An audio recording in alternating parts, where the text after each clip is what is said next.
These Cloud City speeders have one of the worst designs I have seen in a spaceship. After looking up how it actually works, the pilot sits in one cabin and the other is the gunner and he sits in the other cabin. I get it's Star Wars and all, but the practicality behind this ship is a mess. I thought you knew this person. That was a long time ago. I'm sure he's forgotten about that. Now, just in case you forgot, don't forget to check out Solo: A Star Wars Story, where you can get a complete backstory of the last time these two met. There's nothing to worry about. We go way back, Lando. You know, now that we have Solo, this is pretty ballsy of Han to do. It's not like Han and Lando were exactly friends in that movie. Han scammed Lando out of his favorite ship. A ship, mind you, had just been wrecked a few days before. If I was Lando and Han showed up, I would not be happy. See? My friend. Now this moment matches the ending of Solo a lot more. I just love how Han tries to act all cool in front of Leia, but to Chewie he's like, yeah, we fucked this guy over last time, keep your guard up.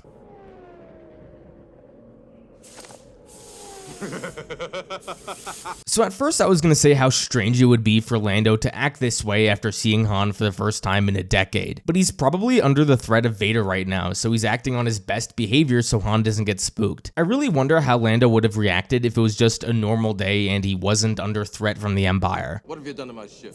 Your ship? Hey, remember, you lost her to me fair and square. Was that really fair and square? Han cheated pretty badly. You, listen to you. Sound like a businessman or a responsible leader. Who'd have thought that, huh? You know, I often think that to myself. How the hell did Lando get involved in Cloud City? That seems so unlike him to run a gas mine. But when I looked it up, Google says Cloud City was run by Baron Administrator Lando Calrissian, who won administration of the city from Baron Administrator Dominic Raynor in a sabacc tournament. So with that added context, that is totally Lando. Oh, nice to see a familiar face. Ichuta. How rude. This is another hilarious moment. I'm telling you guys, this movie has the best humor in the franchise. That sounds like an auto unit in there. I wonder if... This seems rather un-C-3PO-like to me. This is the droid who is always the most cautious about everything. Would he really go wandering off just because he heard another R2 unit? I guess you could argue he feels safe on Cloud City, I don't know. The cave. Remember your failure at the cave. But I've learned so much since then. Okay, so this brings up a rather common discussion point about this movie. How much time has passed from the beginning of the movie till now? Luke says he has learned so much since the failure at the cave, but that was only 18 minutes ago in the movie. According to Google, about a month has passed, with Luke on Dagobah and Han and Leia being stuck on the Falcon without lightspeed. All that lines up together. But I would have liked it if the movie made a better illustration of that passage of time. Maybe one line saying a month or something has passed. Or maybe a quick scene of Han and Leia on the Falcon mentioning how they've been stuck there for like a month. Keep in mind when they land on Cloud City, that's the first time they've breathed fresh air since Hoth, which was about a month ago. So I would have liked it if the story conveyed that passage of time. If you end your training now, if you choose the quick and easy path, as Vader did. So this scene is rather interesting. The biggest takeaway that fans seem to take from this scene is that Obi-Wan and Yoda don't want Luke to go because he is not ready to confront Vader or the Emperor, which makes sense. But there's also this added plot point that an untrained Jedi is more susceptible to the dark side. I guess that makes sense. But now that I think about it, have we ever seen an untrained Jedi turn to the dark side so quickly? Anakin, Dooku, and even Kylo Ren all turned to the dark side well into their Force careers. So sure, we've seen instances of lesser trained Jedi tapping into the dark side, like Rey in The Force Awakens or Ezra in Rebels, but we've never seen a complete turn to the dark side so quickly. I wonder if this is something we'll ever see. If you choose to face Vader, you will do it alone. I cannot interfere. Two things to note here. All Luke saw in his visions was Cloud City and Leia and Han getting hurt. Did he see anything about Vader in his visions? If he didn't, then why does Obi-Wan assume that Luke will confront Vader on his trip to save his friends? Does Obi-Wan have extra Force insight to where he can see Vader will fight Luke, but Luke can't see that? The other thing that is interesting is that Obi-Wan says he cannot interfere. Why not? You interfered during the attack on the Death Star in the previous movie. Is there something about fighting a dark side user where a Force ghost cannot help? No. There is another. So Yoda teases that there is another hope. In hindsight, it's safe to assume he means Leia, but there is no way that was the original plan when they made this movie. I heard somewhere that Yoda was still referring to Luke's sister in this scene. It's just that his sister wouldn't have been Leia, but you could also argue that it was supposed to be Leia because Leia uses the Force at the end of the movie, and that is kind of the payoff from that tease from Yoda. But if that was always supposed to be Luke's sister, aka Leia, then why did Lucas have Luke and Leia kissing in the beginning of the movie? All I know is that if this movie came out today, the fan theories of who this other is would generate so much YouTube content, kind of like the Snoke's origins and Rey's parents theories did. For one, this scene is hilarious, but given Chewbacca's supposed reputation of violence and toughness, he's pretty soft. You'd expect him to just attack one of the Ugnaughts, but I guess not. Having trouble with your droid? No. No problem. Why? The way the scene concludes has a strangely ominous tone. The way the music plays and it pans down to 3PO feels like they're just setting up something with this, but there isn't anything set up. I don't know, strange music choice and framing if you ask me.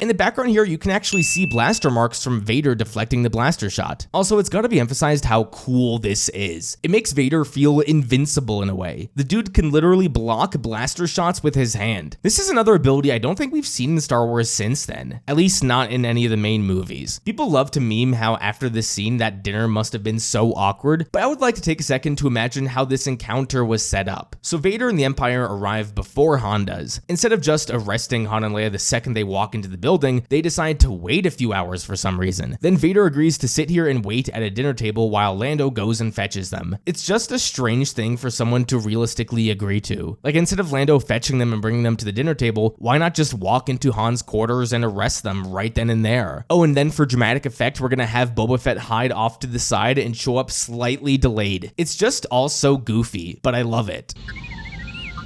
Just hang on, we're almost there.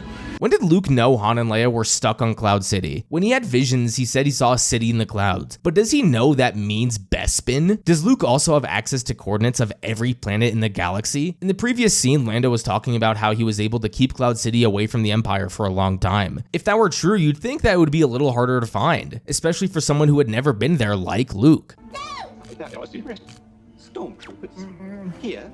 Holy balls, I just realized something and I feel like an idiot. I'm afraid when I keep admitting these things, people are going to question if I really paid attention to the movies in the first place. But anyway, 3PO yells out that there are stormtroopers. That means that the person who shot 3PO must have been a stormtrooper. I always assumed that it was some goon who just works in the droid factory and wanted to be a dick. But no, it was a stormtrooper that was hiding in the droid area. Not once when I watched the scene of 3PO getting shot did I think it was a tease for something sinister to come. I just assumed it was something funny that happened. And don't entirely blame me for being clueless. That voice who yells, "Who are you?" does not sound like a standard stormtrooper at all. If anything, it sounds like a bounty hunter.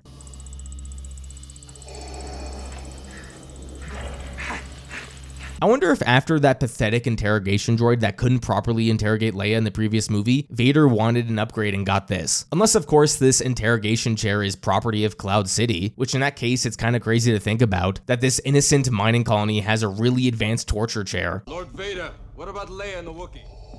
They must never again leave this city. This is weird. Why would Vader agree to let Leia stay on Cloud City? He knows who she is. He knows she lied about the Rebel base in the last movie. I would take her or kill her on the spot. Now you may counter and say that Vader changed his mind later in the movie. If so, did he really change his mind, or did he always plan on taking Leia and just lied to Lando here? So either he lied to Lando here for no good reason, or he initially didn't intend on taking Leia back, which makes him kind of an idiot. Why are they doing this? You know, that's a pretty dumbass question for Leia to ask. Sure, she doesn't know about the trap for Luke yet, so that would mean that the safe assumption is that they're being interrogated and tortured because, I don't know, they're rebels and they've been invading the Empire all movie? Why else do you think the Empire is after you? Oh, and you're also technically an escaped prisoner of war, Leia. That's probably why. On the other hand, I love the detail that Han wasn't even interrogated. He was just tortured for no good reason. He doesn't want you at all. He's after somebody called Skywalker. So I was right before. Vader doesn't care about taking Leia at all, even though he knows who Leia is. Also, how does Lando know Luke is on his way? Did his people scan that Luke was arriving? I guess that seems feasible. We only use this facility for carbon freezing. You put him in there, it might kill him. I do not want the Emperor's prize damaged. We will test it. Come on, Vader, you shouldn't need to test it. Don't you remember in the Clone Wars when you, Obi-Wan, and Rex carbon froze yourselves? This is a common practice. Also, since Mando carbon freezes people inside his Razor Crest, it must be common knowledge that you can do this. This moment here always gave me a good laugh. I love how Chewbacca likely killed 3 stormtroopers just now and no one seems to care. I guess we don't really know where getting knocked off this platform leads to. We see Vader getting knocked off the platform later in the film, but then he just shows up a few seconds later. The main reason I wanted to point this moment out was because Vader stopped Boba Fett from shooting Chewbacca. I wonder why he did this. Vader is not one to casually just spare lives. I wonder if he did it because he recognized 3PO? Don't you guys forget that Darth Vader is the one who created 3PO. I love you. I know. God, Han is such a badass. Yeah, we all know this moment is great, but it deserves to be pointed out again. You notice that when Han was put into the chamber, he was handcuffed, but when he's actually frozen, his hands are up? That shouldn't be possible. Take the princess and the Wookiee to my ship. You said they'd be left in the city under my supervision. I am altering the deal. Pray I don't alter it any further. See, I was hoping this line from Vader would clarify if he actually just changed his mind about capturing Leia, or if he was just lying to Lando the whole time. And frankly, I'm still not sure. Also, am I the only one who finds it funny that Vader has this whole elaborate plan to capture his son when his daughter is right there? I get Vader doesn't know it yet, but that's why it's so iconic. Never forget, people, Leia was the first person to yell, "It's a trap." Akbar's a fake. Also, at this point, what is Luke thinking? He knows the Empire is here, the hallways are all suspiciously empty, and Leia just yelled, "It's a trap." Does he not care and he's just going to risk himself anyway? If I was going to save my friends and I found out that it was a trap for me, I would probably just bail. Maybe I don't have the balls that Luke has, I don't know. I love how a few minutes ago, Vader told his men that they need to make sure Luke finds his way here, but they don't actually do anything to funnel Luke to this chamber. He kind of just appears to coincidentally wander his way into exactly where Vader needed him to go. Pretty fortunate for Vader. Imagine if Luke just went down a different hallway, and then Vader was waiting here for hours for Luke to show up, but Luke was too busy just going somewhere else. I really love this subtle moment where Luke looks at his blaster and puts it away, almost as if he realizes it won't do him any good in the upcoming encounter. The Force is with you, young Skywalker. But you are not a Jedi yet. God, this whole sequence is so perfect. From the shots to the tension to the sound design, it's all perfect. That's why you're going to have to wait for me to talk about it in the next episode. Click on the link here to watch Overanalyzing Star Wars: The Empire Strikes Back Part 5. If you don't see the link, the video hasn't come out yet. Thank you everyone so much for watching another one of my videos. Don't forget to unite the Clone Squad, and I will see you guys next time.